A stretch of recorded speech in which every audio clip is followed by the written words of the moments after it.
my pleasure to welcome two members of the National Parent Teachers Association. Firstly, Maureen Taylor, who is the first vice president of that organization. Thank you so much for joining us. Good morning. Thank you and good morning. And along with you, we have Cheryl Strong, who is the education officer of same organization. Thank you so much for joining us. The invitation. And I thank you for being here. Your organization, the NPTA, has been around for 50 years. Your motto is Home and School United for the Good of the Child. Explain to our listeners, if you can, please, how is your organization seeing its role of dealing with parents in addressing this spike in violence? Maureen, I'll start with you. Yes, sure. Well, our organization is really 55 years old, so we are down 55. Here a long time. And we have been interacting with parents over a number of years. The spike in crime and violence, well, we have had to go into the trenches because at the school level, we do have unit PTAs, and while we have unit PTAs at the school level, what you find is that sometimes the administrators do not appreciate the parents in a certain way. And they may talk down to parents, so they make them feel discouraged. Mm-hmm. Sometimes when they call a parents in, it's not to tell them about the good things their children are doing. So you are called in to hear what Johnny did bad, who he hit and whatnot. So you find if you continue to call them over a number of years, they would not want to come. Okay, they're discouraged, but initially isn't the problem getting them there in the first place? That they do not have to be called necessarily, but because they are part of the PTA meetings, I'm asking of you, is that not one of the problems that those in the at-risk areas, and I don't mean geographic locations, mm-hmm. I mean those with the at-risk children, students, mm-hmm. Whatever is the contributor to that at-risk status, that they are the ones least likely to be coming to the PTA meetings? And how do you get them into these meetings to have these discussions so they don't only hear from the school when you're being called in about something bad happening with Johnny? Okay, but what I want to tell you too, that if they are called in when something is good happening to Johnny, they are more likely to come because they want to hear something good about their child. Okay, I got you. So if you establish that before you start talking about the bad things that the child do, you're more likely to say, well, something happened, well, let me see, he has been a good boy for so and so, so and so. You know the child you have at home, mm-hmm. right? So you may know 100% of your child at home. The school know 100% of that child at school. Together, we will know the whole child. Mm-hmm. So this is why we must work with the whole child. We have been working in the certain communities, at-risk communities as well. And at those communities, we meet the parents who would not likely go to the school, mm-hmm. right? And we have, through the CSP program, we have to make sure that we say they sponsor the program. What is your CSP? The Citizen Security Program, mm-hmm, mm-hmm. and the IDB. So they sponsor those programs into the communities, these at-risk communities. And we have been at 3 at-risk communities. At one community, we dealt with children who were between the ages of 8 to 16. At another community, 12 years old to 19 years old. Mm-hmm. Right? At another community, these were much younger. There was children from standard 1 to standard 3. All right? So being in the community, you meet the parents in the community. Mm-hmm. In those communities as well, we had, the main 2 ones, we had a parenting program. So we were allowing parents and giving them new strategies as to dealing with their students, their children. Because as far as they are concerned, their main method would be corporal punishment. Mm-hmm. So that we give them other strategies, dealing with their developmental levels, because you're beating everybody the same way, so that they are able to say, well, we say, well, listen, a child at this level will behave in a certain way. Mm-hmm. And there are things that you could anticipate. That as the child is getting older, that child will be moving away from the parent, mm-hmm. and will want to be nearer their peers. So you are able to interact both with the parent and the peers, mm-hmm. so that we had the peers together. And we run a program where we did drama in one session. So the students were able to dramatize what was happening in the communities. So that they can show who's shooting and whatnot. And, they express the violence that were happening in the community. Sort of a parenting 101 is what you're Right, doing. yes. So that we were able, and we had people dealing with life skills. So the life skills tutor and the drama tutor were able to deal with what was happening in the community on the ground. Before I bring in Cheryl Strong, who's the education officer on this, life skills, that's something you were doing for the benefit of the parent, for those who can find. Yeah, well, we had a parenting course for the parents. We did the common sense parenting, which is really run by the Roman Catholic Church. And for the children, we did the life skills. And the reason I ask that is because I'm sure once you go out there, you find out, as we all know, it is not just one thing. It's going to be a whole question of the socioeconomic condition that is that can make the parent either interested or not interested, tolerant, not tolerant, and beating out of anger against beating out of disciplining. That's a problem you run into there, and you find yourself overlapping into a whole social avenue. So we provided snacks for them. So they had to be made sure that they had something to eat. Right? The program was 2 hours, more or less, and 3 hours for the older ones. So that we made sure that they were satisfied, so that they would be able to come and that the children would be happy doing the work there. 14 minutes away from 11 o'clock, the president of the organization wasn't able to make it this morning because she said, I've got competent, eloquent people in my first vice president and my education officer. We have them here this morning, Miss Zina Ramatali. Thank you so much for providing. Let's go to Cheryl Strong. Cheryl, you're the education officer of the organization. The question of getting the parents involved. I understand what you're saying, what Ms. Taylor is saying, that we go out and we meet with them. However, you can't meet everybody. There is social media in the form of Facebook and WhatsApp and stuff like that. Are you using that now or contemplating using social media to bring parents into a conversation when they are unable to make it, whether it be availability of funds to travel, whether they're working, or whatever obstacles they encounter? Are you thinking of using social media as a way of getting the parents, one, to come together in a non-traditional way, but understanding, too, where most of these children are getting their information from?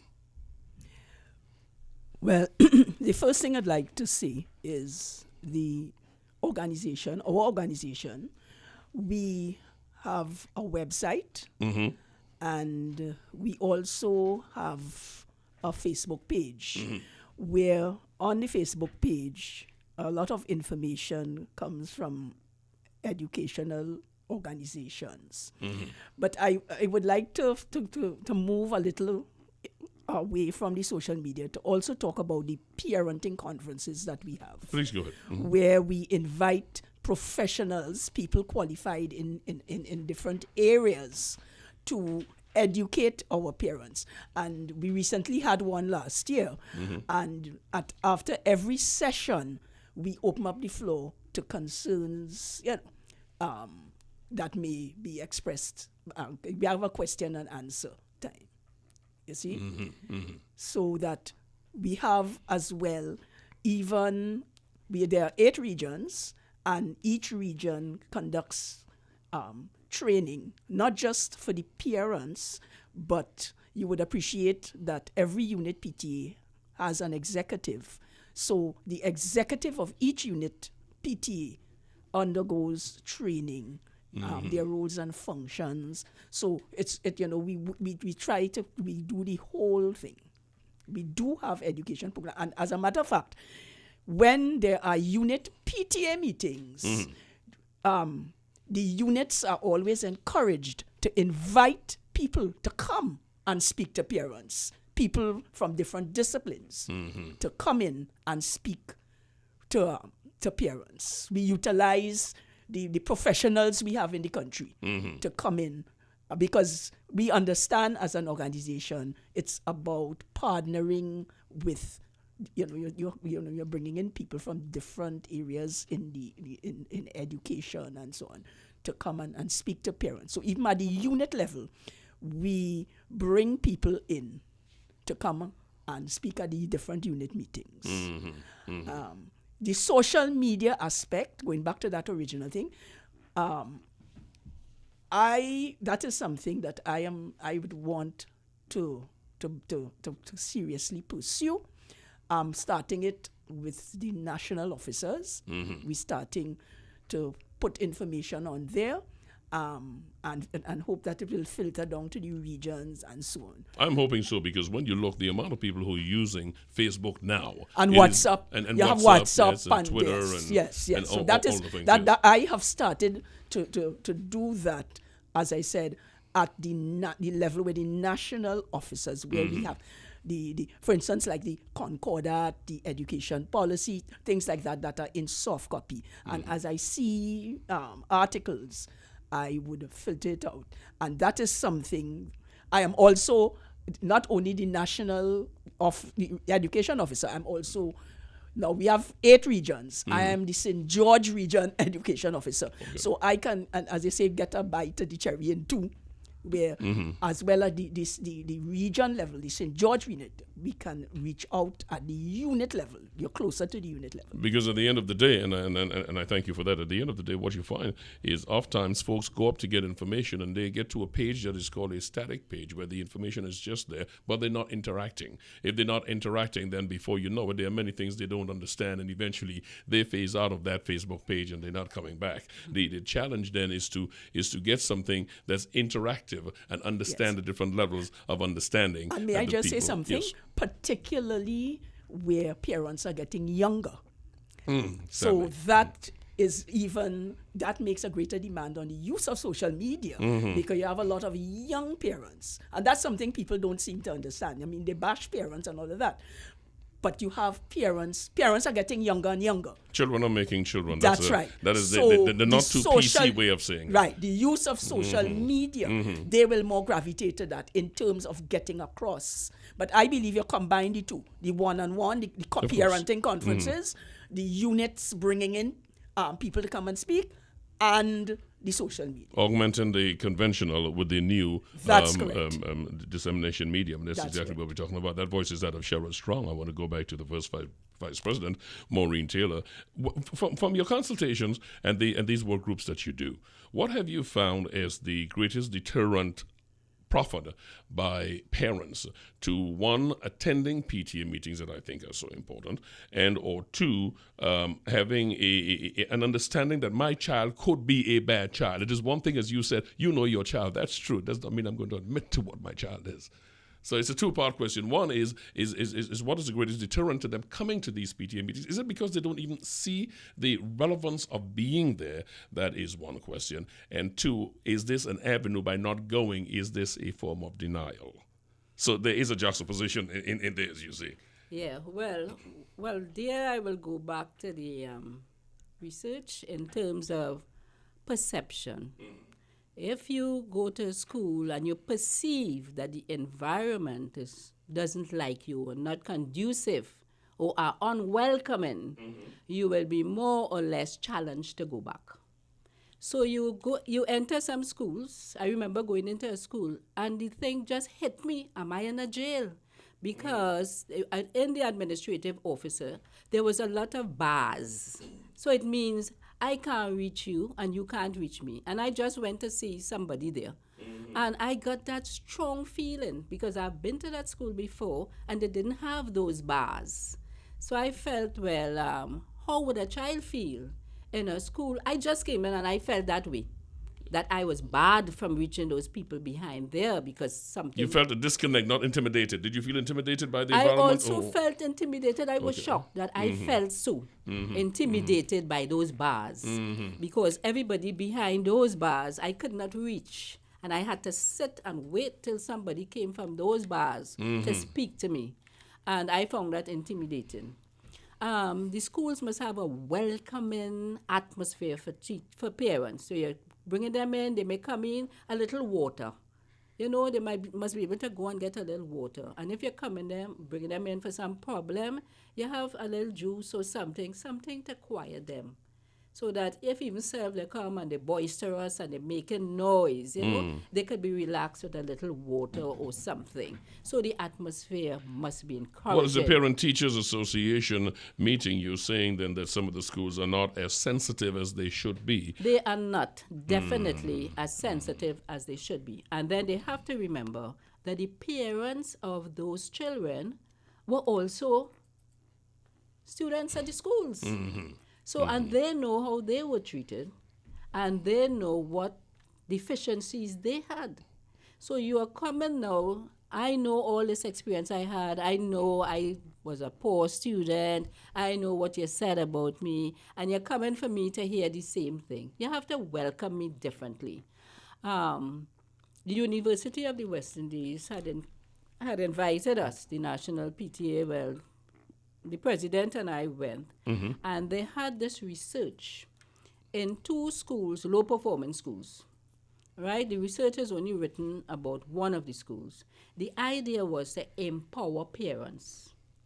And when we went to the schools, that research was led by Professor June George, who is now retired.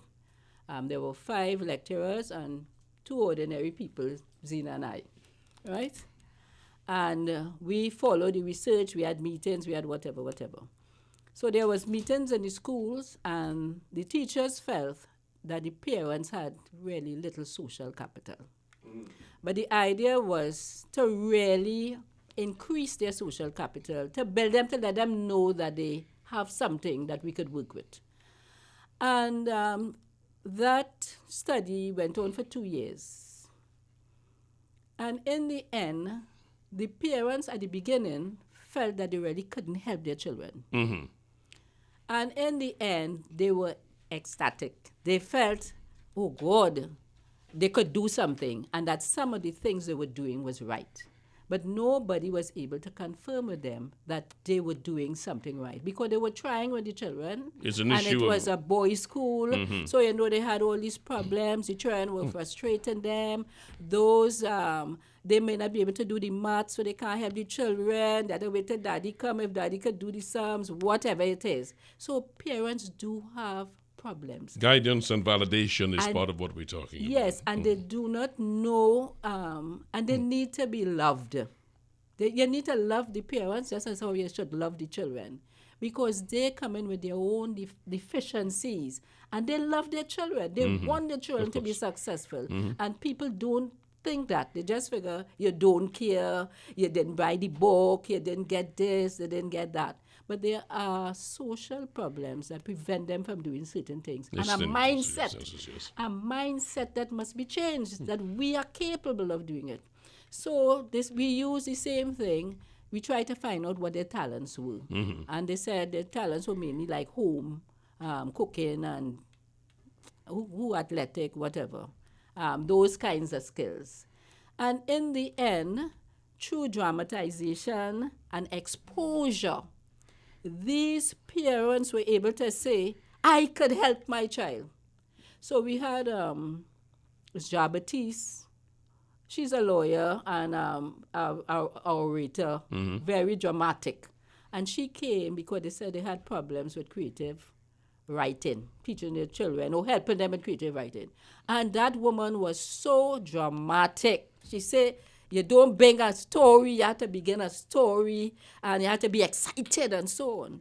And this parent said she went home and she told her son, you're going to write a story for me?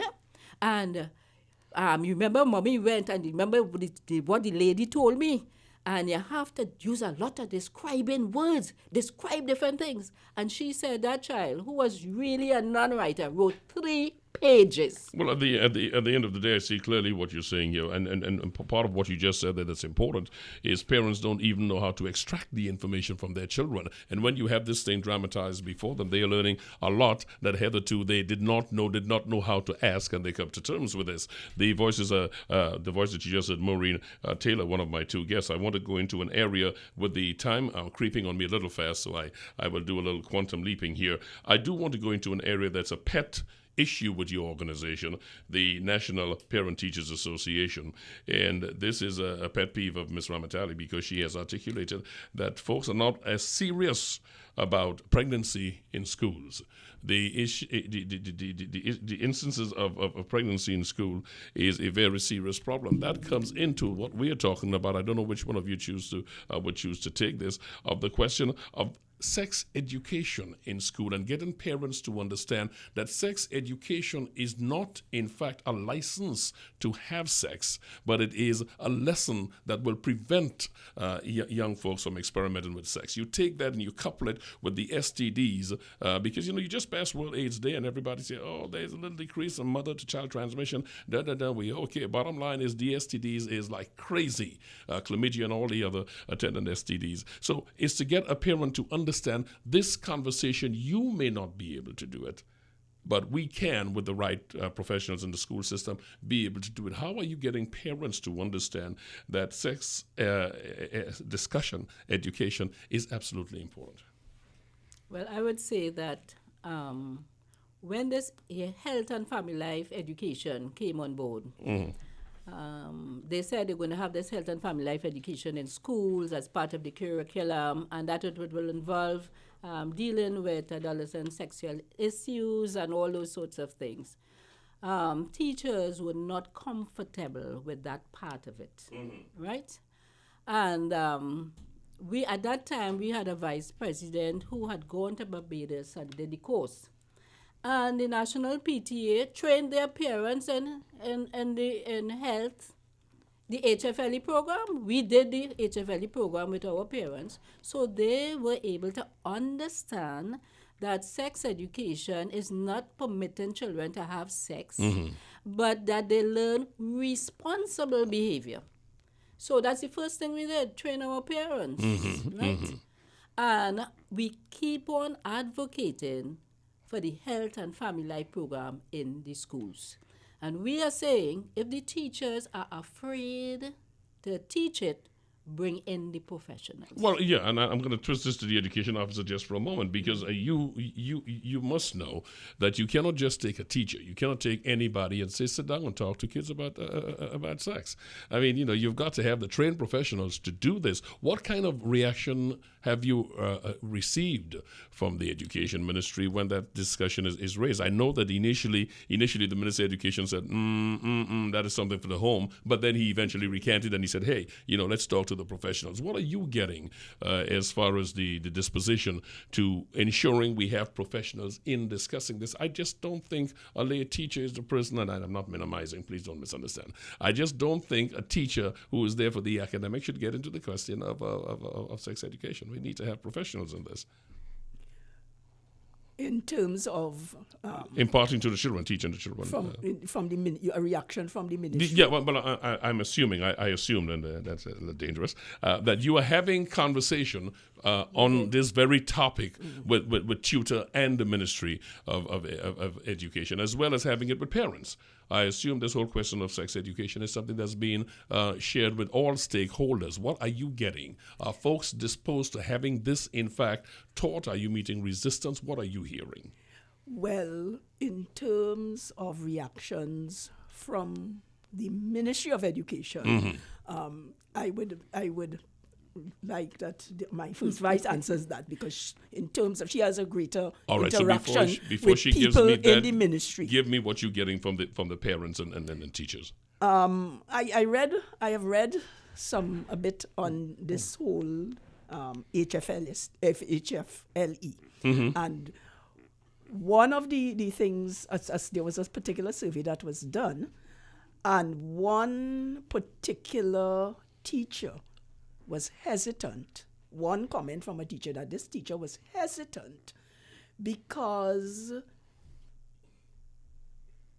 they were prepared to teach it, but they were concerned about the reaction of parents.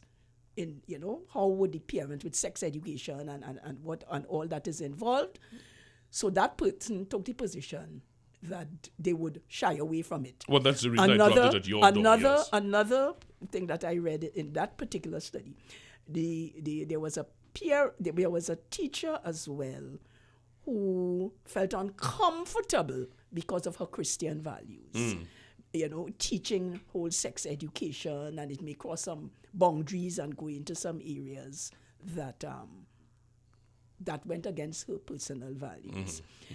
But in terms of reactions from parents, I have not been out in the vineyard that long enough in terms of interacting and having that kind of discussion with parents and getting feedback. I have not been, you know. Yeah, because my curiosity here is, if the minister now says, okay, we will rethink this, let's talk to the stakeholders. The primary stakeholders here are the parents. So I want to know where are they coming with this. Let me move it to your first vice to grab a couple of things. One is what you're getting out of the ministry, but just before you get to the ministry part, the parents, what is the general consensus you're getting from them? The general consensus of parents, they want their children educated. They want them educated, and that's part of education. They want their children educated in sex education. Beautiful. Yes, because we had some meetings, and we also had a workshop, and that was the general view. Where would you start from what you gather from the parents and from what your organization's position? What age is the best age to start discussing this? Oh, right from the beginning. I agree. Yeah. Yes. Because it's how you put in across the information. You put in across the information according to the age of the child. Age appropriate So, is the right. word, yes. Yes, it has to be age appropriate, comprehensive. And since you are the one dealing with the education. ministry, tell me, what are you getting out of the ministry vis-a-vis Well, this? the previous minister, during that time, because they had this big blow up in South with all these girls who were pregnant, they said they're going to put it in the curriculum. And we did have meetings with the curriculum officers, so there is something on the drawing board there that is supposed to be implemented. Are you folks, when you meet, but nothing just yet is what you're saying? Nothing just yet. All right, but when you meet with parents, for instance, how widespread is, I mean, pregnancy is one discussion. STD is a very serious discussion that somebody must be having. Is that part of the workshops that the National Parent Teachers Association that you deal with, so parents understand that they can talk with their child and ensure that they're not, participating in unsafe sex, but if they are, that they understand the risks involved? Yes, they do, because we also bring in people from the health services to talk about STDs and HIV and everything. We have a very holistic way of dealing with our parents, and we expose them to every single thing, all aspects of life. 1, 2, 3. I've got my time closing in on me there kind of quick, but I do want to do 1, 2, 3. I raised with the head of tutor the issue of the on-the-job training teachers, OJTs. Is there a view coming out of your organization? You see this as filling a gap? You see this as something that's coming in wanting, not giving us the most appropriate people? And I ask it in the context of whether it be dealing with temperament of youth, dealing with the whole willingness to rebel. That's youth, whether analyzing risk areas, risk children at risk, conflict, potential conflicts. Are you happy with the OGT method of filling these gaps, you being the organization? Well, gaps really should be filled by trained teachers. The OJTs, however, I don't have a problem with them. They are educated people, but they are not supposed to teach. That is the main issue. So they can observe, they could help mark books, they can talk to children. Because I remember somebody was saying that they had these people in the schools. They are extras. And what happened, they were the focus of a lot of children because children have a lot of things to talk about, and the teachers sometimes are too busy to hear. So these OJTs have a role in the school but they also need a little bit of training, right? Because you don't want people who are not confidential in your schools and who are going to manipulate or play on children's innocence. All really mean very well, but if you don't have the training to impart information, you can make a mess of it with your best intentions. That's right. In conclusion, anything that you want to pass on to teachers as we hear this morning that they can do? I mean, I explored in detail the whole area of getting them involved with PTAs, because I still think it is one of the surest way to go with the progress of the child and to extend the eyes looking over the child, because the children see things, and if they know, for instance, my teacher, they're going to play a different ball game than if they know that you're not coming. Do you make these, making these points of parents understanding this, that it is a collective effort that must be there? I would want to comment on that.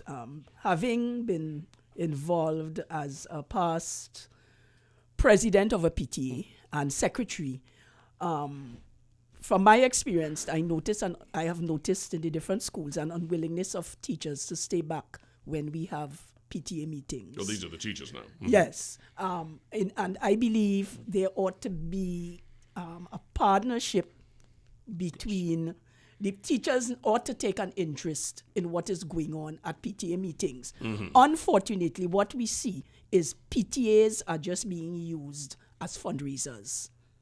Right?